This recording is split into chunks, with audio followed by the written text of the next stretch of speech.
Hi, I'm Michael Wyetzner, and I've been an architect in New York City for 35 years. Today I'm going to break down the architectural details of some of New York City's most popular apartment layouts.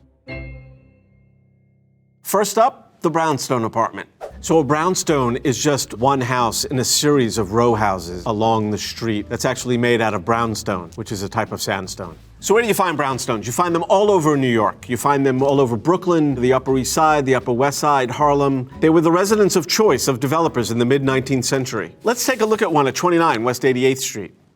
Quite often, these brownstones were built as developments. That means they built multiple ones at once. You can see every other one has these arched windows at the top floor, that they were all built together. Each entrance has the same sort of treatment around it, and every other bay has a bay window. All that indicates that they were all built together as one design.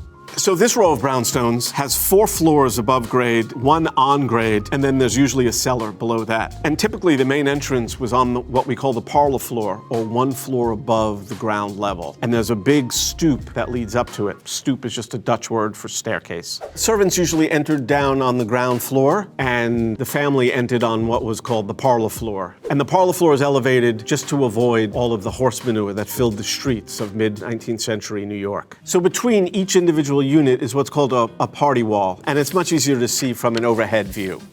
So one of the main characteristics of a brownstone apartment, though, is that you can only get light from the front or the back because of these party walls. You can't get it from the sides unless, of course, you're the end house on the block. And as you can see, each house is set back from the rear, and it creates this whole rear yard that's over here. And here's the street.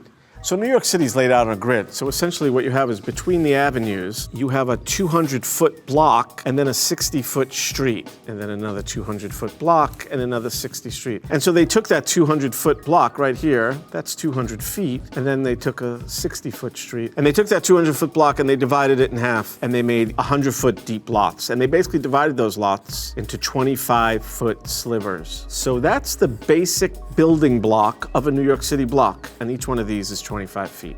And 200 plus 60 is 260, and if you multiply that by 20, you pretty much get a mile, and that's why 20 New York City blocks is considered 1 mile. So you'll notice in these overhead shots that there's no alleyways behind these rows of houses, and that's the reason why you see all the trash piled up on the front side of the street, because there was no alleyway to put the trash in the back.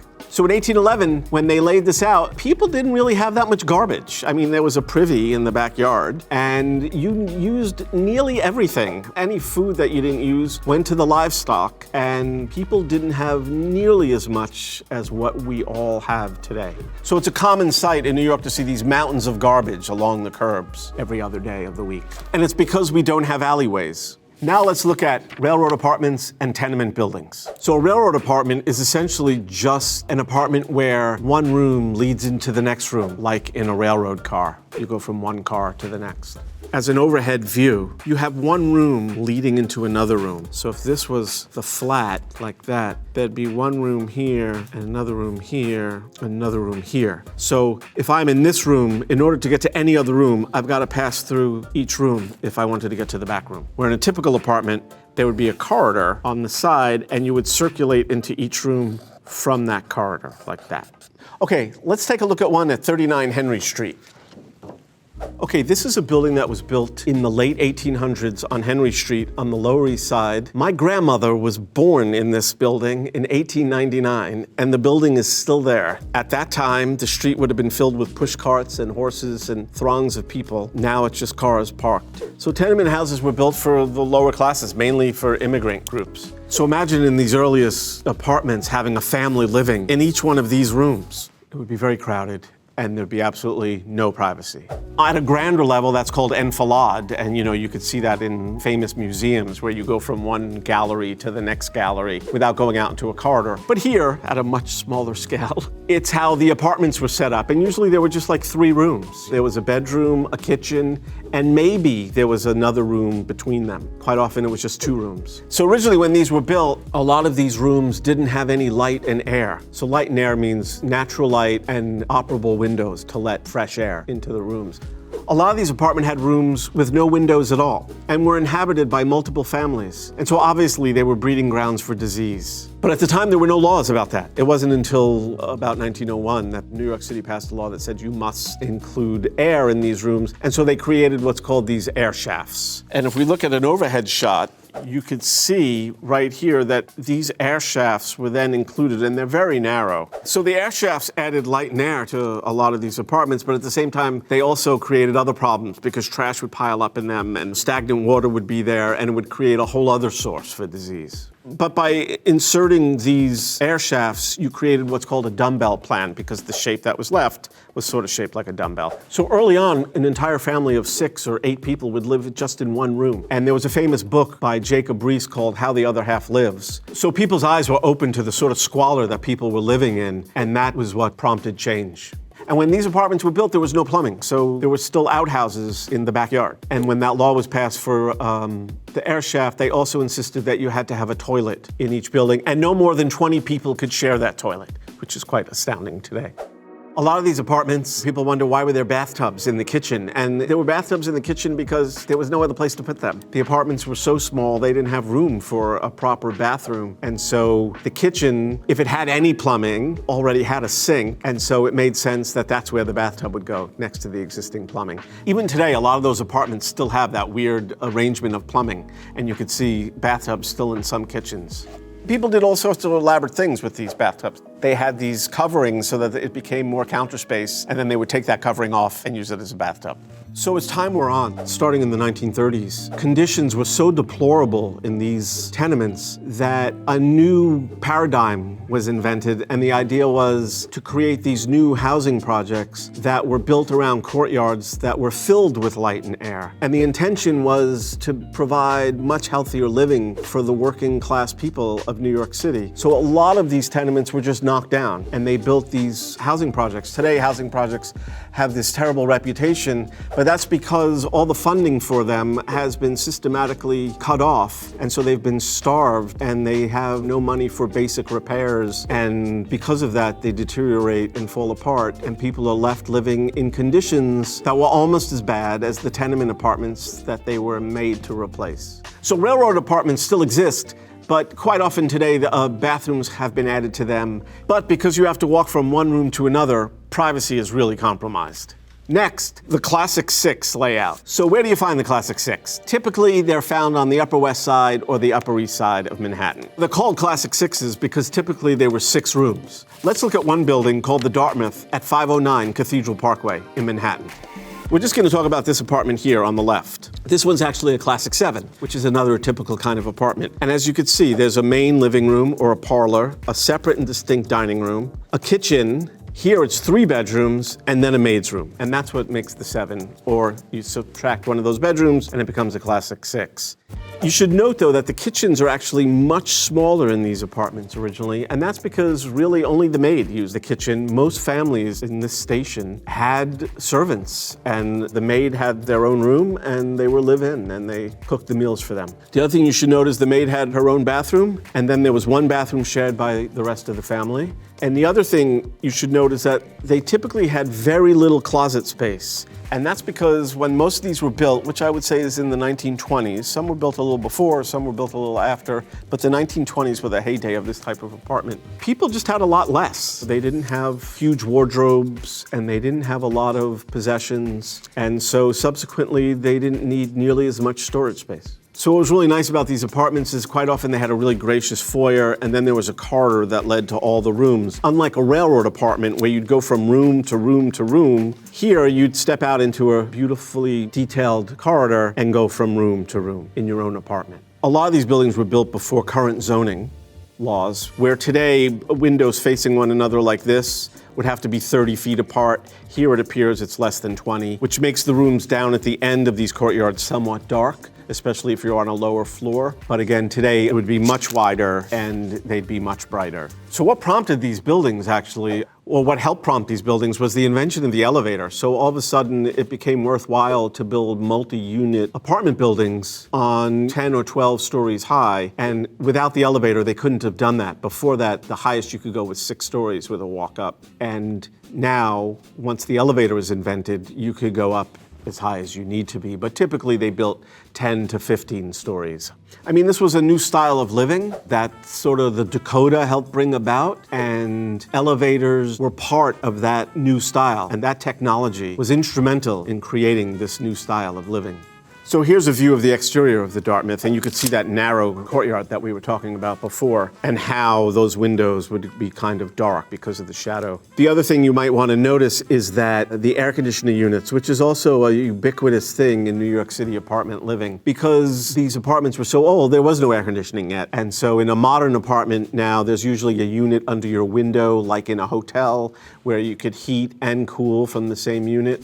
Back then, these apartments were only built with heat. It was steam heat, and it was very ample, and still is. New York City is known for the super warm apartments. But air conditioning wasn't something that they had, and so window units became the way that people cool their apartments in the summer. Next up, loft apartments.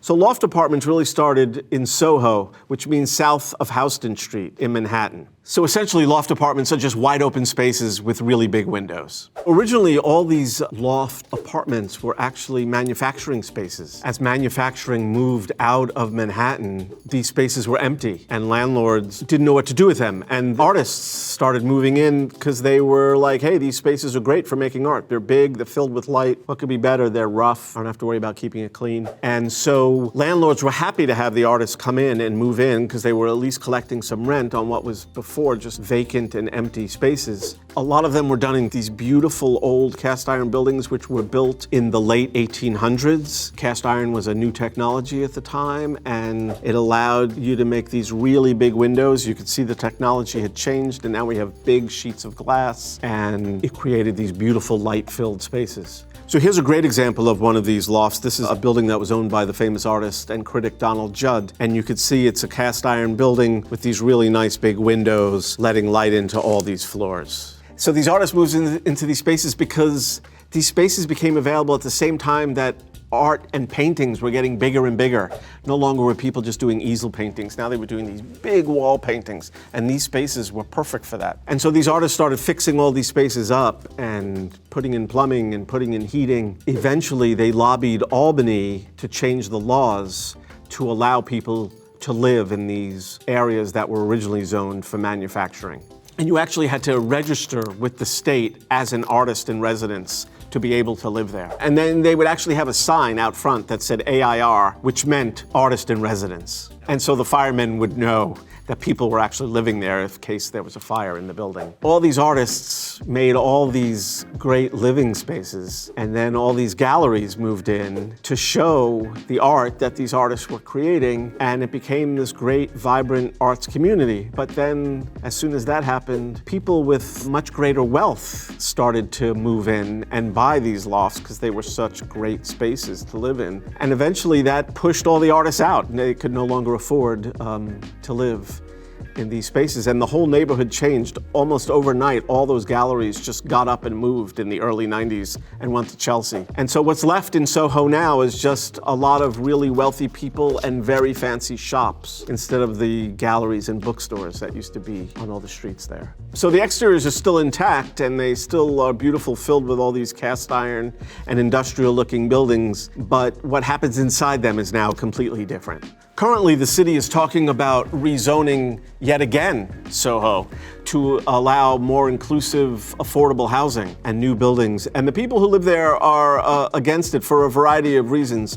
One being they don't want to destroy the beautiful historic character of the neighborhood. But the other, and a more cynical reason, is I think people are afraid that their real estate values will go down. Studio apartments. So what do people think of when you say studio apartment today? Well, usually it just means a one-room apartment. They used to be called efficiency apartments. But it's just one room, and the kitchen is sort of attached to that room. It's rarely even separate. Obviously there's a bathroom, but it's just your bedroom, your living room, and your dining room all in one. And if you need to live alone, it's probably the least expensive way to live. So what I love about the term studios is that it originally came from super rich artists who came from really wealthy families in the late 1800s who built these studio apartments for them, but in fact they were multi-room, double height, really posh, beautiful spaces. But they called them studios because it was like an art studio and you were intended to make art in them. Let's take a look at one of the most famous studios, Hotel des Artistes. This is located just off Central Park West on Manhattan's west side. So even before lofts, these were the original residences that were built for artists in New York City. What's interesting about Hotel des Artistes, it was built by a group of artists who had gotten together and built this 20-story building with this sort of Gothic feel to it, as you can see here in this image, with the pointed arches. And what they did was they dedicated 10 floors to studios for making art and another 10 for just typical apartments. And yet, even as beautiful as these are, they still have the ubiquitous window air conditioning units. And so you could see in this photograph the double height windows that the double height studios are in. And these are fantastic spaces. And there's a number of examples of these. There's one on West 77th, there's others on West 67th. And these were beautiful apartments intended for people from really wealthy families who had an interest in art.